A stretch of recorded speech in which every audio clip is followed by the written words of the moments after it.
Welcome to Matt's Book Corner. I don't know if this is going to be anything, but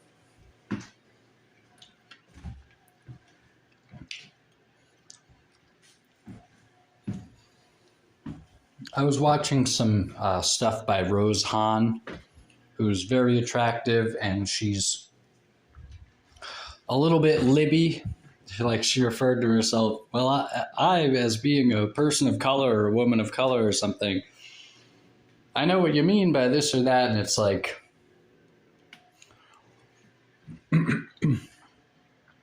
that's a bit of a Libby-leaning thing to say, but then she's also, I don't know if her lineage is, I'm not super knowledgeable and how to tell from somebody's aesthetic where they came from. So I think she might be of some Asian descent, and she's a very attractive woman. She's clearly very enthusiastic, and she clearly is pretty clear thinking, and she has a pretty helpful YouTube channel.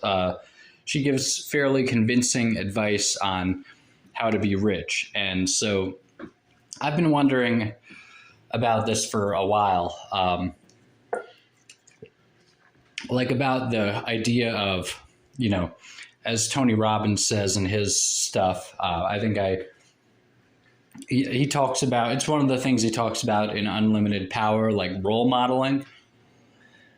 And, like he goes into a pretty NLP area of it in either there or, elsewhere in his work, perhaps, where he talks about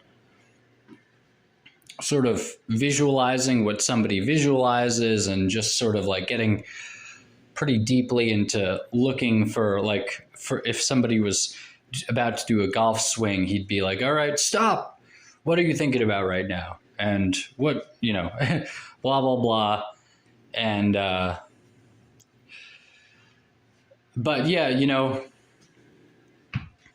like role modeling anyway, he talks about, and she talks about, like there are some, she's like, don't ask a person who's not rich how to get rich and expect to be rich. She's like, whatever they're telling you has led them to where they are. So if you want to follow the advice of someone who's not rich, that advice will lead you to being in the same financial situation they are, or something like that. But she does put it fairly directly. And anyway, I think reading might be one of the things that either rich or empowered people tend to do.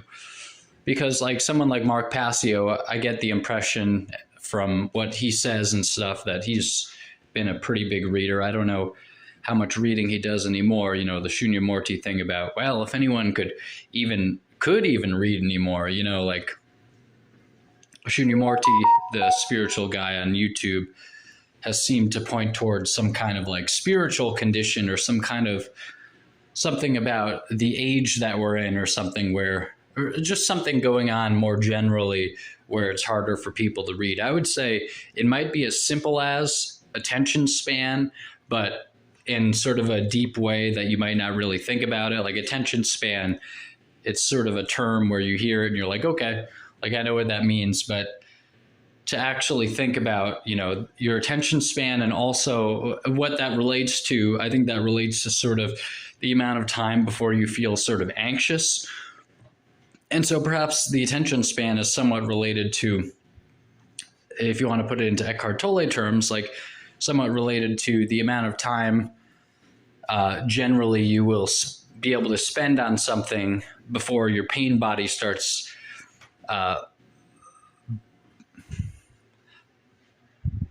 barging into what you're doing.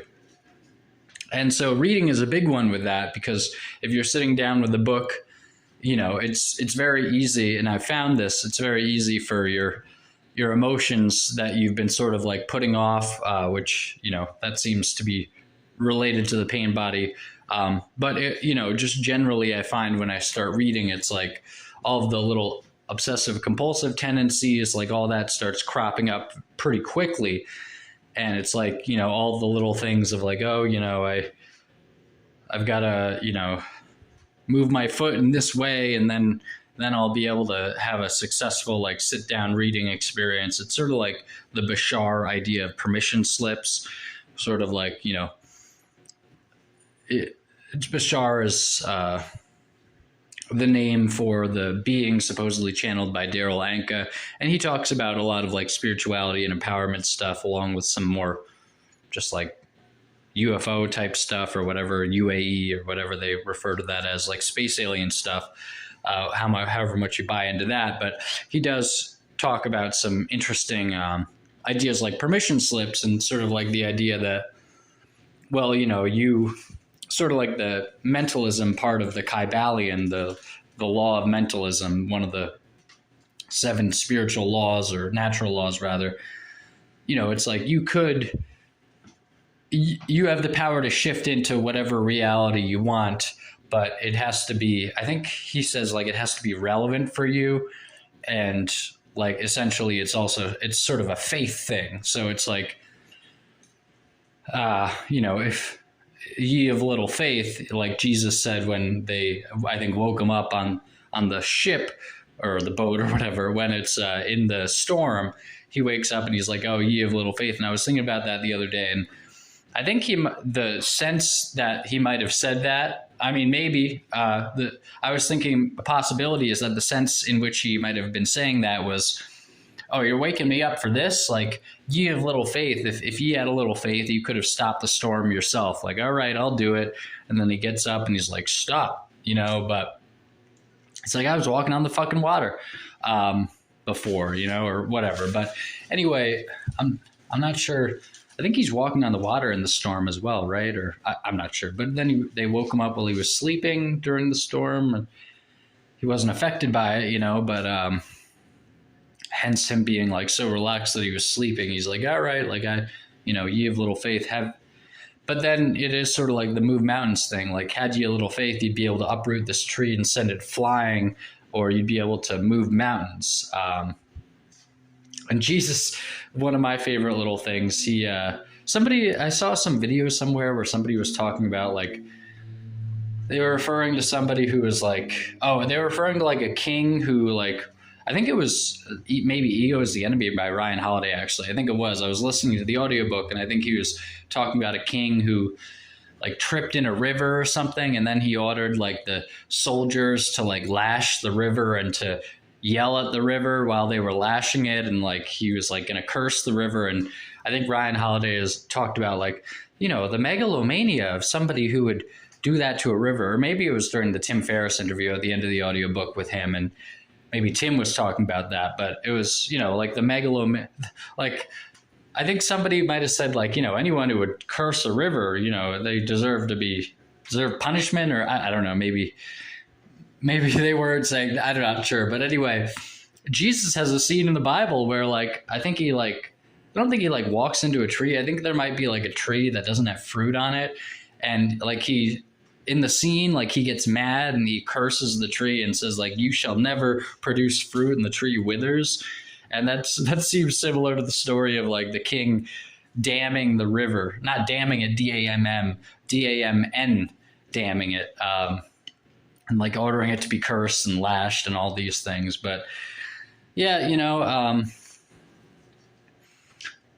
getting back to it, like, anyway, just get back to the Rose Hahn stuff. I think that it is, the Bashar thing, permission slips. Yeah. So it's like, if I was sort of giving myself a permission slip, if I were to say something like that, like, if I do this with my foot, or if I tap this 3 times, then this will turn out right, or I'll have a good bath or something. Like, Bashar talks about, like, you can sort of give yourself a permission slip, so-called, where you say, like, if I do this, then that will work out well. And it's like, as long as you believe in it, like, you can use that as a tool or something like that. Maybe you check out Bashar and see how he explains it, but because I may be off. But yeah, it's like,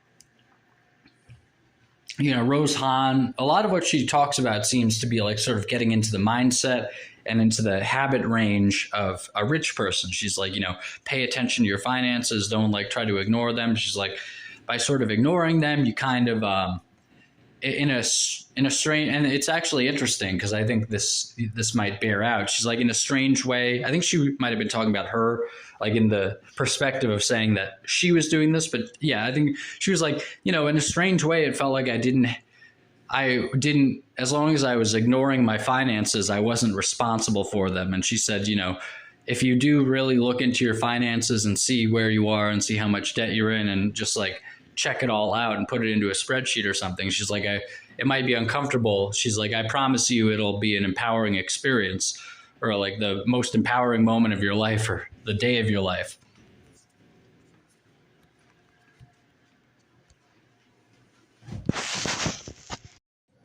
And so, it was a good episode. That was a good episode of Roseanne, but I think that was like the,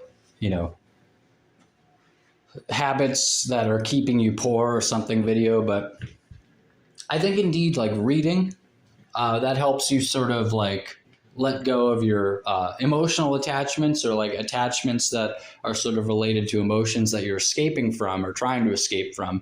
Because as you read, like, it's pretty much like you're allowing yourself to be vulnerable. You're to read, to like follow along with what someone's written, in sort of more of a concentrated way, to just sit there and like that's what you're doing.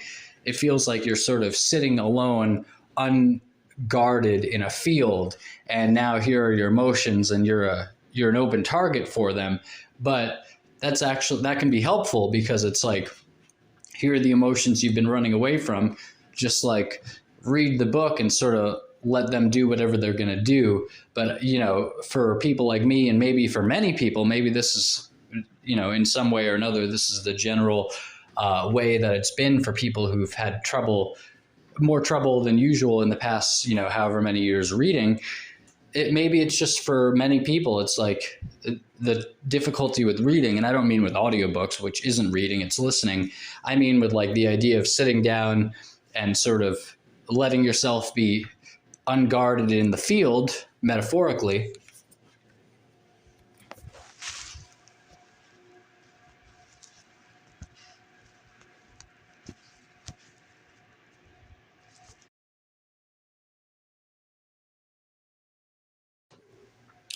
Reading is a good exercise to sort of like say, okay, like, all the spiritual teachers, or not all maybe, but people like Eckhart Tolle and Michael Brown and other people, they tend to emphasize the idea that you're afraid of your emotions or something. And if you stay present with them instead, or if you just sort of let everything become more still, and then sort of let the emotions arise and be with them unconditionally, like Michael Brown talks about in the Presence Process, you can look into The Power of Now for the Eckhart Tolle stuff, and A New Earth, and A Stillness Speaks, and maybe other stuff. Like he's written a couple, like Guardians of Being and Milton's Secret. I think those are more like children or younger readers.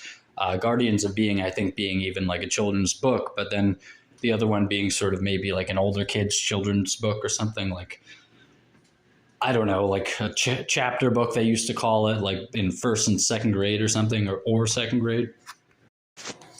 But anyway, like, it's sort of, I think it's sort of helpful for like what they're talking about with like, but you can look into Power of Now generally to get what Eckhart Tolle is talking about, or just look at his stuff. But the Power of Now is good. But what they're talking about is, I think, something that you can then facilitate yourself working with by just reading, like, like pick up The Witcher, The Last Wish rather, or pick up The Fellowship of the Ring, or, pick up whatever and start reading it and see what emotions start like tapping on your shoulder.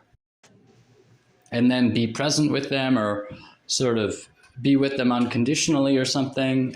In the words of Michael Brown, I highly recommend both The Presence Process and The Power of Now. Or like The One Thing Holding You Back by Raphael Kushner. I've read a little of that. That seems to be pretty good.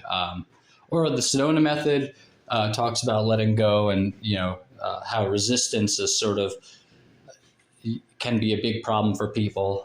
In that sense, I think Stephen Pressfield sort of talks about this concept, but he talks about it with like writing or just whatever you'd be professional about, in his words, in The War of Art, where essentially it's like resistance. When you dedicate yourself to doing something like meaningful, he talks about how resistance or something that seems important or something that is integrated or just like positive action, like when you dedicate yourself to complete actually being on the journey that you're on in, you know, more elevated terms, maybe, Pressfield talks about how resistance will creep up, and, you know, the way to get through it is to be a professional. And he lays out the foundation, like the different tenets that he would define professionalism by.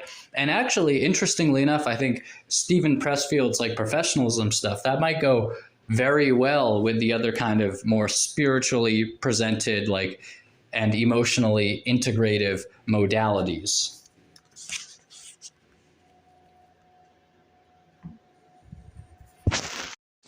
But anyway, then it would be, you know, if you read and you sort of let yourself sort of, and as it mixes with what Stephen Pressfield talks about with professionalism, or what he calls professionalism, like that type of stuff, as you read, maybe you become more professional.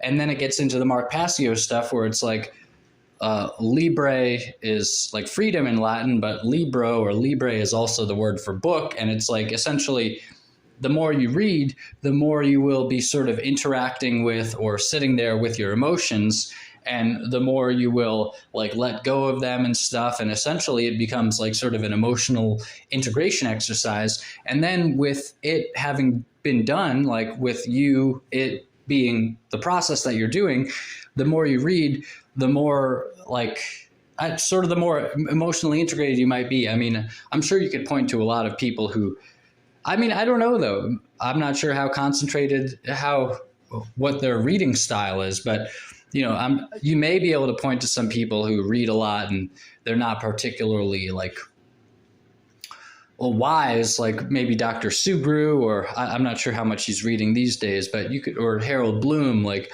you could point to huge blind spots and difficulties these people seem to have, or just like things that these people are just wrong about. But one thing that does seem similar between Subaru and Harold Bloom and Mike from Mike's Book Reviews and like all these other people, even like a Bill Clinton. I think Ryan Holiday talks about like how Bill Clinton reads Meditations by Marcus Aurelius once a year or something. It's like you may criticize some of these people heavily, and Ryan Holiday himself, like, and all like the people that Alan Watt talks about who are very well read, maybe in like what real or like the more like history that isn't filled with deception, like the history that's in the secret libraries, as he talks about, that, you know, people like Carol Quigley or Carl Quigley talk about Tragedy and Hope, and is it the Anglo-American establishment or something? You know, essentially one thing that you could point to between the people I've mentioned, including Alan Watt, actually, and Melissa Watt, his widow, and, you know, all sorts of people, is with these readers, is that they were very effective. They were very effective. They were very much, you know, in control of themselves, or like they were just very empowered, and the things they did achieved great success.